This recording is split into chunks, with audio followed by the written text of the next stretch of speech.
اعوذ باللہ من الشیطان الرجیم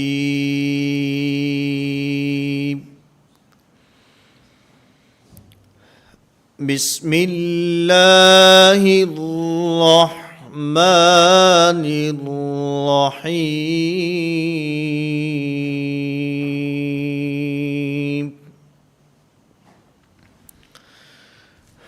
نورانی قاعدہ کی تختی نمبر 4 کا ہمارا سبق چل رہا ہے،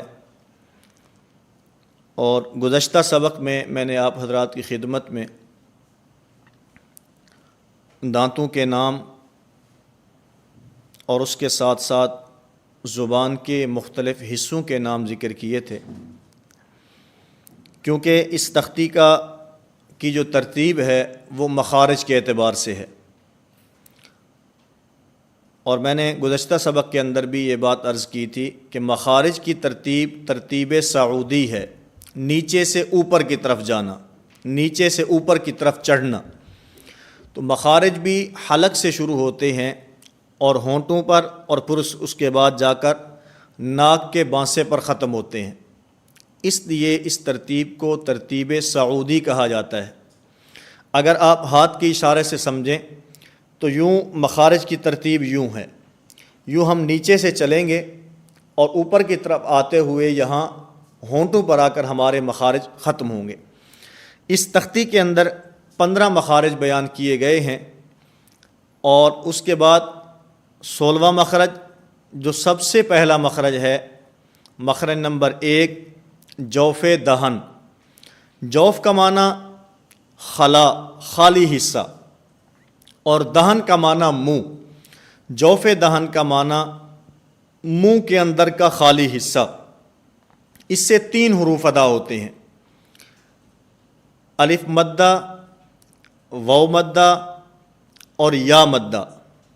ان تینوں حروف کو حروف مدہ کہا جاتا ہے۔ مخرج نمبر 2 اقصی حلق۔ حلق کا وہ حصہ جو سینے کی طرف ہے، حلق کا وہ حصہ جو سینے کی طرف ہے۔ اس سے 2 حروف ادا ہوتے ہیں، حمزہ اور ہا۔ مخرج نمبر 3 وسط حلق۔ حلق کا درمیان والا حصہ، اس سے 2 حروف ادا ہوتے ہیں، عین اور حا۔ مخرج نمبر 4 ادنی حلق۔ حلق کا وہ حصہ جو منہ کی طرف ہے، اس سے 2 حروف ادا ہوتے ہیں، غین اور خا۔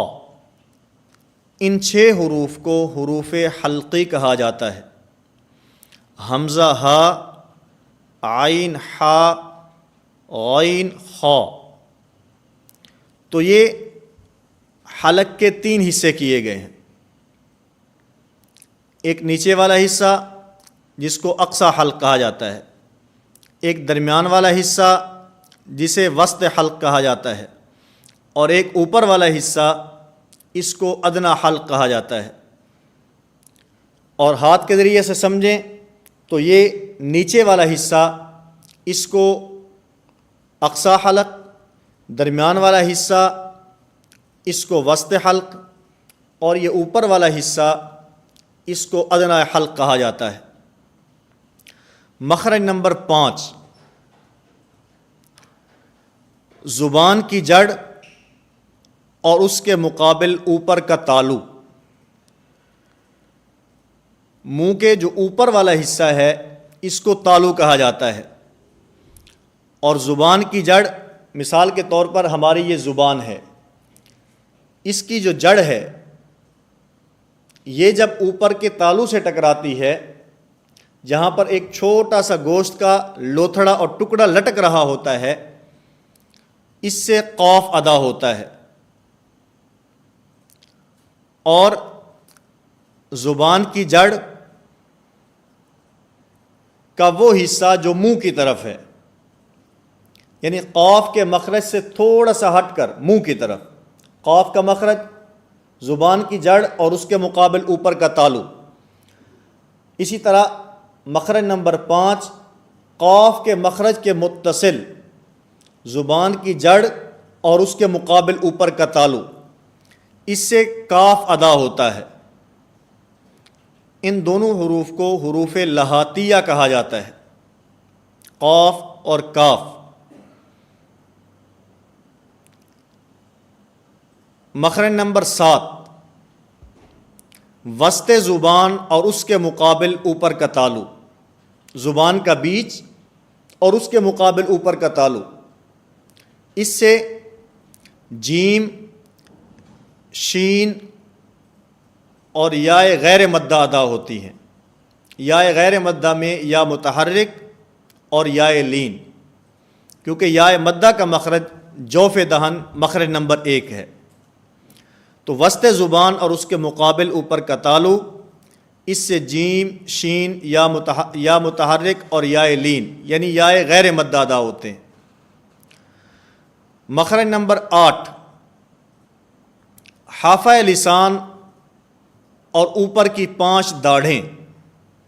میں نے کل کے سبق میں آپ کی خدمت میں زبان کے مختلف حصے پیش کیے تھے، ان میں حافہ لسان زبان کا وہ بغلی کنارہ، زبان کی وہ کروٹ جو 5 داڑھوں کے مقابلے میں آتی ہے، نواجز، طواحن اور ضواحک۔ تو جب زبان کا یہ کنارہ ان 5 داڑھوں سے ٹکراتا ہے تو اس سے ضاد ادا ہوتا ہے۔ اور میں نے گزشتہ ایک سبق کے اندر بھی حروف کے مخارج پہچاننے کا، حروف کا صحیح مخرج کون سا ہے، کسی بھی حرف کا مخرج پہچاننے کا ایک طریقہ آپ کی خدمت میں عرض کیا تھا۔ میں دوبارہ وہ طریقہ آپ کی خدمت میں پیش کرتا ہوں کہ جس کسی حرف کا بھی آپ مخرج پہچاننا چاہتے ہیں اس حرف کو ساکن کریں اور اس کے پیچھے حمزہ متحرک لگائیں، اور پھر اس حرف کو ادا کریں جہاں پر اس حرف کی آواز بند ہوگی وہ اس حرف کا مخرج ہوگا۔ مثال کے طور پر ضاد ہے، آپ ضاد کا مخرج پہچاننا چاہتے ہیں، معلوم کرنا چاہتے ہیں، آپ نے ضاد کا مخرج پڑھا ہے لیکن آپ کو یاد نہیں ہے، تو اس کی پہچان کا آسان طریقہ یہ ہے، آپ ضاد کو ساکن کریں اور اس کے پیچھے حمزہ متحرک لگائیں،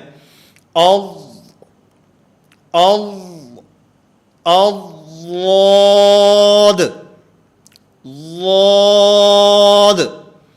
اور اگر آپ زبان کو داڑھوں کے ساتھ نہیں ٹکرائیں گے تو آپ کا یہ حرف صحیح ادا نہیں ہوگا۔ مثال کے طور پر ضاد، یہ زبان کا کنارہ میں سامنے کے دانتوں سے ٹکرا رہا ہوں، ثنایا علیہ کے ساتھ ٹکرا رہا ہوں، تو اس سے ضاد کی آواز صحیح طور پر ادا نہیں ہو رہی۔ ضاد، ضاد، ضاد۔ اور پھر اس حرف کی ادائیگی میں اوپر کی داڑھوں کو تعلق ہے، وہ داڑھیں دائیں طرف سے بھی ادا کی جا سکتی ہیں، یعنی اس حرف کو ادا کرتے ہوئے زبان کا کنارہ دائیں طرف سے لگائیں پھر بھی یہ حرف ادا ہو جائے گا، اور اگر بائیں طرف سے آپ اس کو لگائیں گے یہ حرف پھر بھی ادا ہوگا، اور اگر بیک وقت آپ زبان کا دائیں طرف والا کنارہ دائیں داڑھوں کے ساتھ اور بائیں طرف والا کنارہ بائیں داڑھوں کے ساتھ آپ ٹکرائیں گے تو اس سے بھی یہ حرف ادا ہوتا ہے۔ میں نے آپ حضرات کی خدمت میں آج کے سبق میں حروف کے 8 مخارج بیان کیے ہیں، دوبارہ ان کا خلاصہ آپ کی خدمت میں پیش کرتا ہوں۔ مخرج نمبر 1 جوف دہن، جوف کا معنی خلا، دہن کا معنی منہ، جوف دہن کا معنی منہ کے اندر کا خالی حصہ، اس سے حروف مدہ الف، واو اور یا ادا ہوتے ہیں۔ مخرج نمبر 2 اقصی حلق، حلق کا وہ حصہ جو سینے کی طرف ہے، اس سے حمزہ اور ہا ادا ہوتے ہیں۔ مخرج نمبر 3 وسط حلق، حلق کا وہ حصہ جو درمیان میں ہے، حلق کا درمیان والا حصہ، اس سے عین اور ہا ادا ہوتے ہیں۔ مخرج نمبر 4 ادنا حلق، حلق کا وہ حصہ جو منہ کی طرف ہے، اس سے 2 حروف ادا ہوتے ہیں، غین اور خا۔ مخرج نمبر 5 زبان کی جڑ اور اس کے مقابل اوپر کا تالو، اس سے قاف ادا ہوتا ہے۔ مخرج نمبر 6، قاف کے مخرج کے متصل زبان کی جڑ اور اس کے مقابل اوپر کا تالو، اس سے کاف ادا ہوتا ہے۔ وسط زبان اور اس کے مقابل اوپر کا تالو، اس سے 3 حروف ادا ہوتے ہیں، جیم، شین اور یائے غیر مدہ۔ ان 3 حروف کو حروف شجریہ کہا جاتا ہے۔ مخرج نمبر 8، حافہ لسان اور اوپر کی 5 داڑھیں، اس سے غاد ادا ہوتا ہے اور اس حرف کو حرف حافیہ کہتے ہیں۔ گزشتہ اسباق کی طرح میں آپ حضرات کی خدمت میں سورۃ اللہب کی ابتدائی آیات کی تلاوت پیش کرتا ہوں، اور آپ حضرات سے گزارش ہے کہ پوری توجہ اور دھیان کے ساتھ آپ حروف کے مخارج کے اوپر توجہ دیں، اور پھر جو اس کا میں نے طریقہ آپ کی خدمت میں پیش کیا کہ حرف کو ساکن کر کے اس کے پیچھے حمزہ متحرک لگائیں، اور جہاں پر وہ آواز ختم ہوگی وہ اس حرف کا مخرج ہوگا، اس کے مطابق حروف کی مخارج کی ادائیگی کی مشق کریں۔ اعوذ باللہ من الشیطان الرجیم،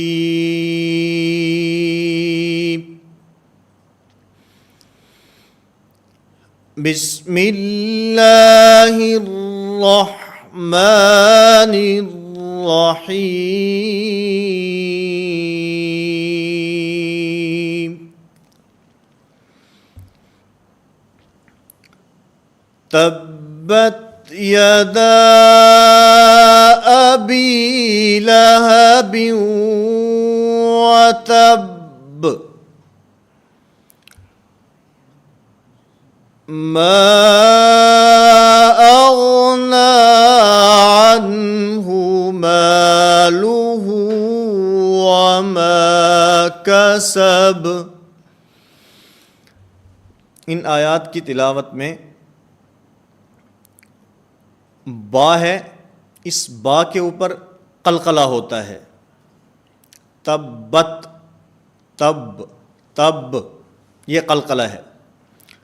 تبت یدا، منہ اوپر کی طرف کھولنا ہے، ابی حمزہ ہے، ابی اور یا معروف ادا کرنی ہے، مجہول نہیں کرنی، اور آخر میں وتب، اس با کے اوپر قلقلہ ہے۔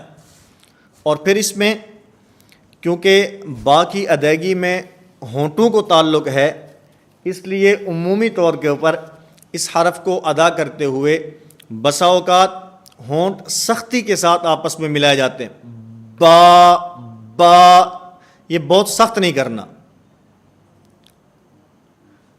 اور اسی طرح دوسری آیت میں ما معروف اوپر کی طرف منہ کھول کر، میں اس طرح نہیں ہے، امالہ کی طرف نہیں جانا۔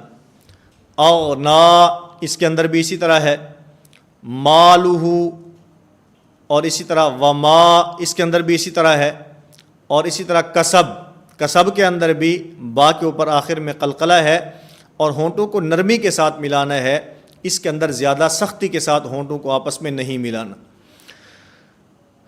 تبت یدا ابی لہب وتب، ما اغنى عنه ماله وما كسب، صدق اللہ العظیم۔